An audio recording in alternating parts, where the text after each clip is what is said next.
penchant for singing, his criminality, his giant feet, his hatred of Krusty, and his rivalry with Bart. These characteristics directly influence all of his later episodes in one way or another. After Bob goes to prison, he becomes a sort of cultural artifact. He'll be in a news article in the background, or be in this weird protest crowd waiting for the back. Then we get this version of Psycho and Mark Murder. Oh my.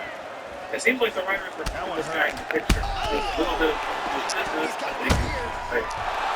Why here? It's so harder than mine. You're doing something. I had the wrong controller. I think that was an exceptionally smart way to go for his follow-up episode. They could have Yeah, the controller's weird. Like Fear first, where they go straight for the Bart revenge plot. Or they could have done something where he's getting... It's not blocking again. But instead, they brought Sideshow Bob to the family. Putting Bob and Selma together first leads to establish Bart and puts him in a situation that has a lot of character. How does Bob interact with Homer and Mark? How does Lisa factor in? Of course, we get another clever mystery to highlight his criminal genius, but most importantly, it brings out the personal angle of the Simpson family. He's not just some random guy that's part of the well. Seeing him later on is actually in addition, it introduces politics and taking a jab at the Democrats on the way out. There was a minor Sideshow Bob appearance in a season 4 flashback from when he used to dye his hair green, I guess. But other than that, I didn't see him again until his next episode. Cape Fear serves as our template for the classic Sideshow Bob revenge plot. After being foiled twice by Bart, here's when they started playing the rivalry.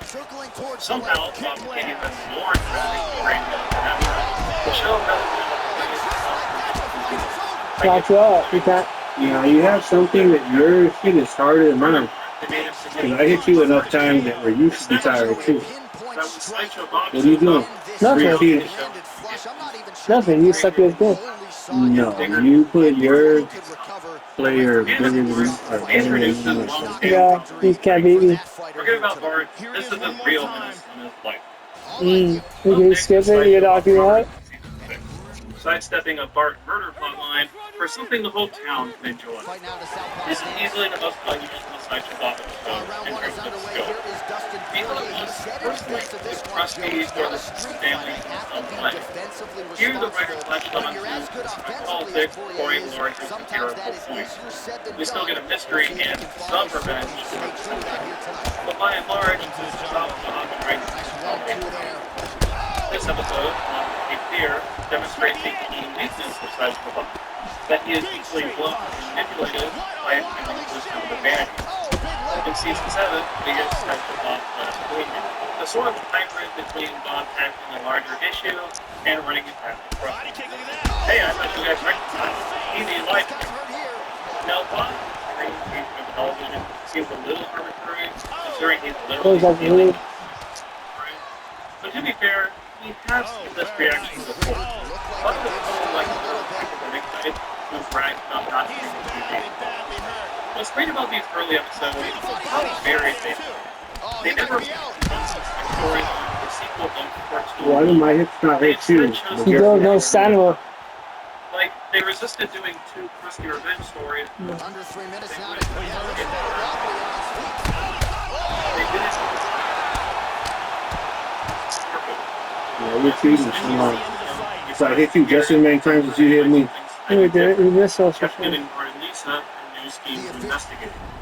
I think that's the key to how they keep things fresh. You could argue that they have similar structure, have reoccurring plot beats, sure, but nothing ever felt like a refresh. I think the writers were very conscious Watch out, that's all us. because in season 8, they went for something that they knew was other experiences. They knew Sideshow Cecil, and we learned about the twin brothers' rivalry and backstory. But most importantly, they allowed Bob to change and grow. It was very much in line with what we Weinstein's more meta and self-conscious approach. We all expect Bob beating aftermath, but instead have a way to inform himself. Let's close the look on the hard stuff, even if he thinks about. Also, Lisa here.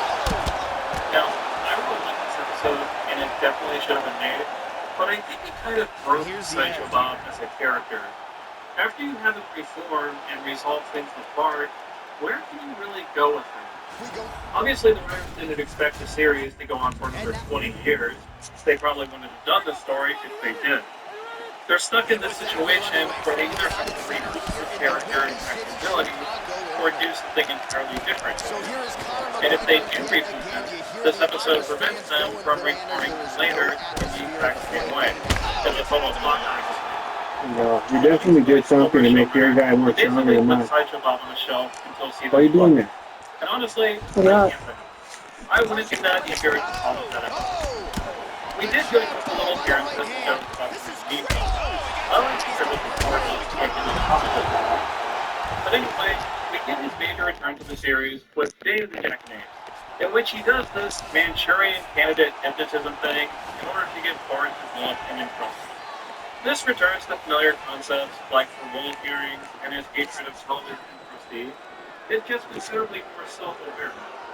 Bart clearly takes Bob less seriously as a villain, even right when he is against him. It feels kind of weird. Huge block there. Sideshow Cecil adventure that he's moving to the left, avoiding his opponent's big left hand. There's a nice combination again by Poirier. Poirier, he's throwing lead. Why do you take punches and I can't? Because he constantly go punches, he had no stamina I counter you. Then you mean my stamina is high as fuck. There you go, they sucks you, bro.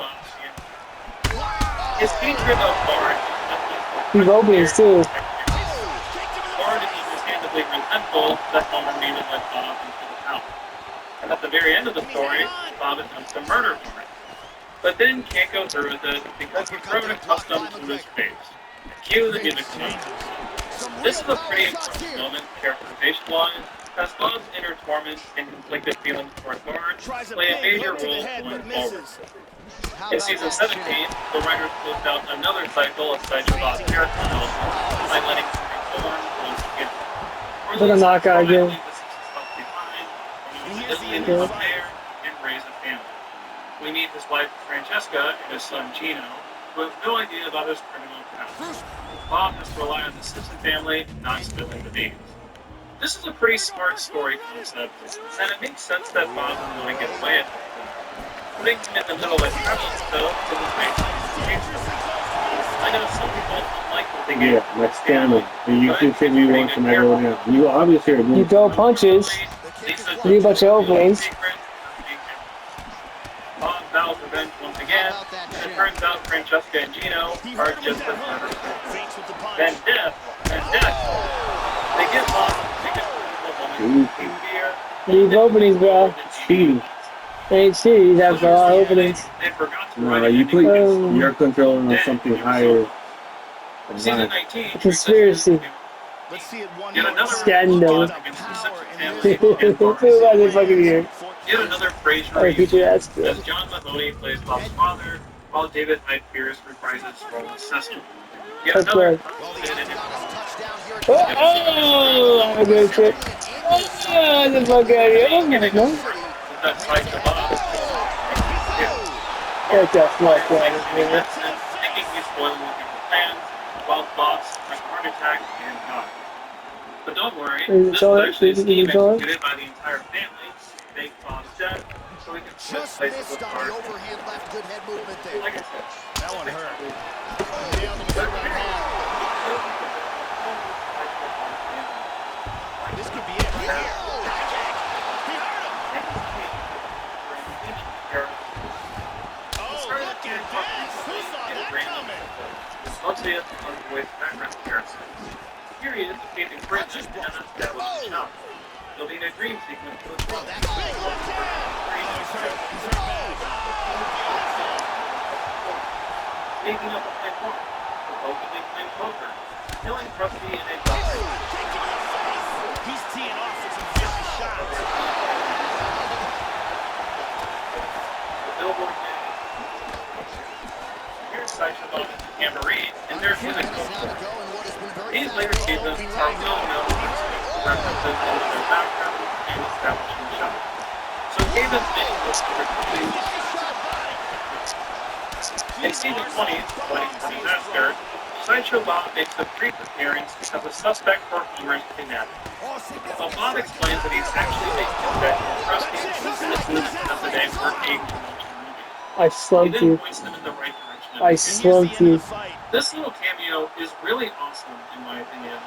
We've never got to Kelsey Grammer where he doesn't take over the episode. It's fun seeing Bob as a random person that they could encounter in Springfield. The only other times this happens is a quick cameo in the Simpsons 500th episode, connecting with one of Bart's former teachers, and giving his bonuses at Riley Kristofsky's funeral. This is another inside the octagon. Bruce Buffer since with it the official reunites decision. Bob and Krusty. Ladies and gentlemen, referee Mario Yamasaki has called a stop to this contest at 2 minutes, 37 seconds of the very first round. Declaring the winner by knockout, Dustin the Diamond Poirier. So there he is, Dustin Poirier. Ladies and gentlemen, we've watched his development firsthand inside this octagon. He is focused on being more defensively responsible of late, but his offense was the big story in this one. Make no mistake about it, this is a lightweight force to be reckoned with. Perhaps a title eliminator type fight will be next for the Diamond after the big W here tonight. Left hand doing numbers, right hand doing work. Left hand, right hand, left hand, right hand, left hand, right hand, right hand, right hand. Left be working in the right, coming right back. Yeah, I left to get it right, now I'm right back. Still the wheel with my knee while I count up bands. I show love and affection to all my fans. I got Ferragamo holding up my pants. I turn up on the stage while I hit my dance. I get serious when it come to business, don't waste my time, boy, you know that I ain't playing. I gotta click it, we move, we dumb, 20 hoes land where I'm staying. I never dap you with the left hand. I draw down with the Glock in the right hand. I got Panthers with me when I walk in. Lot of shooters waiting in a sprinter fan. I swear that I'm hot, boy, I need a fan. I got prices and sales and they all pan. Make it work while I'm using the left hand. Bring it back while I'm using the right hand. I don't trust you cause you dab with the left hand. I keep something up on my hip, that's my right hand. All my dogs come first, all lost in the perp. So, John, what are your thoughts on this?